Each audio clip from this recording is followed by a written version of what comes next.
بسم الله الرحمن الرحيم والذين جاهدوا فينا لنهدينهم سبلنا سبحان ربك رب العزة عما يصفون والسلام على المرسلين والحمد لله رب العالمين اللهم صل على سيدنا محمد وعلى آل سيدنا محمد وبارك وسلم اللهم صل على سيدنا محمد وعلى آل سيدنا محمد وبارك وسلم اللهم صل على سيدنا محمد وعلى آل سيدنا محمد وبارك وسلم. One of the common themes that you find within maybe not so common, but one of the themes that you find within the dua of the Prophet ﷺ is that on some of the sunnah duas, the Prophet ﷺ, he taught us to ask for tawsi'. For example, tawsi' basically means expansion or space. For example, the Prophet ﷺ, one of the du'as that we know that occurs, in the circumstance of wudu, one of the parts of that du'a, وَوَسِّعْ لِي فِي دَارِي, وَوَسِّعْ لِي فِي دَارِي, and expand for me my home. Now, expand for me my home, that doesn't mean make my home 5 bedrooms instead of 4, or make it, give me a big basement instead of a small basement. What that means is, make my home a place of comfort for me. So when we say that something has wusa' in it, has tawsi' in it, it means that the thing actually expands such that we become comfortable within it. Now, what's interesting is that pretty much for us, the world and everything around us, it has some degree of expanse to it. Meaning there's a lot of space. But we, through our actions, we constrict ourselves. So, there's many examples of this, both among the Muslims as well as the non-Muslims. For example, I just give you an everyday occurrence. Some brother, this is a very common thing, someone calls me up, and they say that, I don't know what to do. I got myself involved in a mortgage and I purchased a house, and now that house is like hell for me. And this is not uncommon. People will call and say this. So it's interesting, then you listen to the history, and what do they say? They say that, well, when I bought the house, I was the happiest person the day I signed the contract. Everybody was telling me, oh, you're gonna have this nice house, and I was telling people I'm going to invite you to my house when I get it. And so they go off and they buy a house and they feel that they're going to be very comfortable in this house. Then what happens? Over time, the constraints of having a loan, just having a loan on someone's head, is very constricting. And then on top of that, to have a loan such that it's involving interest, which is basically declaring, you're having war declared against you by Allah and His Messenger, that even becomes more constraining. So that house that they thought that there would be so much space in, actually it begins to constrict upon them, and they don't ever feel comfortable in that house. So this is an example of when you lack the tawsi' in something. This is just one simple example, and there's many that we can think of. And this is very common. Another brother, I was just speaking to him earlier today, and he says, I hear all these good things about giving sadaqah. I want to give sadaqah. So how much sadaqah should I give? So the first question you always have to ask when somebody asks you this issue, you say, tell me, do you have any loans? So he says, yes, I have loans. Then you say, okay, are they interest-bearing or non-interest-bearing? So he says they're interest-bearing.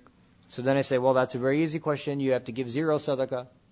Why? Because you have to pay off the loans. What's the benefit in giving sadaqah and putting up an umbrella against a nuclear bomb? Right? Sadaqah is like a shield for you.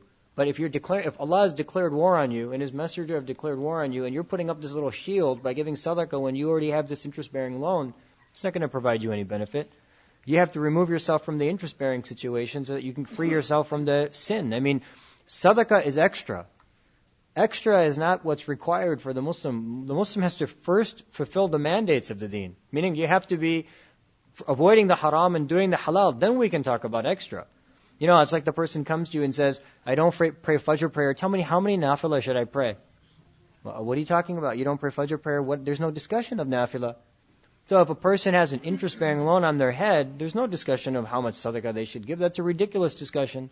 The discussion should be that you should cut everything off in your life until you pay off that loan. If you really want to, then the person complains. He said, well, what are you talking about? I want to be able to give sadaqah. Sadaqah is such a good thing.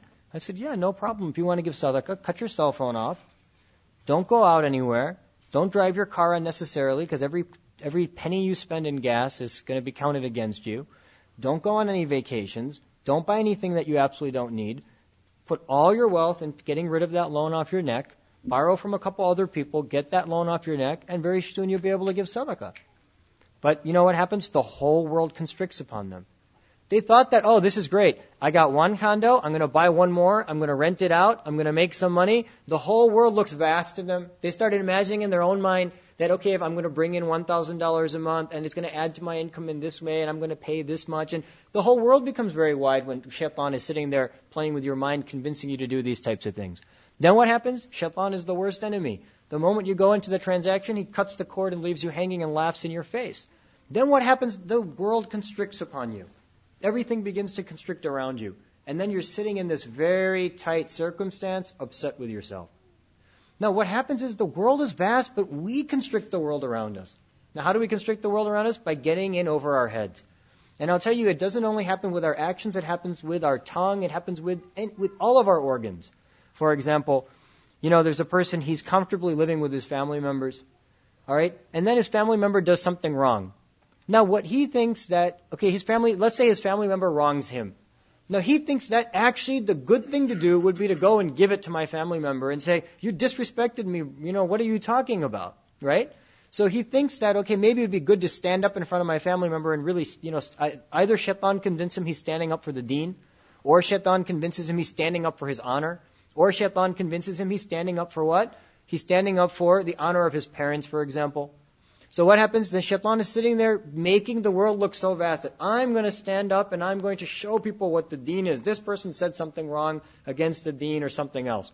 So then he goes there and obviously he can't control himself or she can't control herself. So then she says or he says things that they should have never said.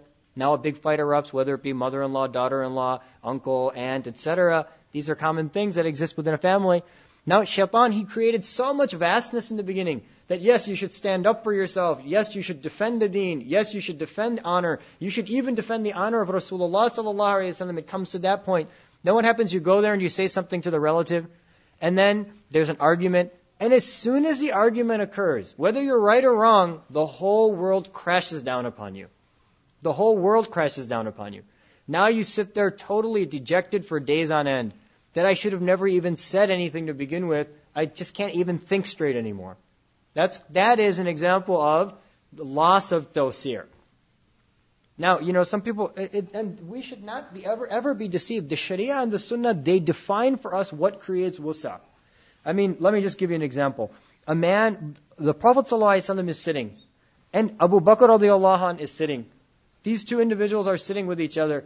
A third individual comes and begins to blame Hazrat Abu Bakr radiallahu anh about all these things. Saying, Abu Bakr is like this, Abu Bakr is like this, Abu Bakr is like this. And the things that he's saying are obviously not true. Obviously not true. Now, Hazrat Abu Bakr radiallahu anh, he's sitting there. He's quietly sitting there. He doesn't say one thing. And look, he's sitting, number one, lies are being told. And number two, lies are being told in front of the most important person in his eyes, Rasulullah sallallahu alaihi wasallam. The one whom he would sacrifice his whole life for. He did sacrifice his whole life for. He sacrificed all his wealth for. He sacrificed all his aspirations for. And now someone's coming and criticizing him in front of the messenger and saying lies. So he's quietly sitting. What happens? Finally, it just gets to such an extreme that he decides that he has to say something in his defense. He says one word in his defense. Rasulullah sallallahu alaihi wasallam does what? Stands up and leaves. Now, Hazrat Abu Bakr radiallahu anh, right? He's sitting, and in his mind it comes that I should defend myself. He sees tawsir in that for just a moment. Right? The Rasulullah sallallahu alaihi wasallam gets up. The moment Rasulullah sallallahu alaihi wasallam's face changes and he leaves, Hazrat Abu Bakr radiallahu anh, his whole world crashes down on him.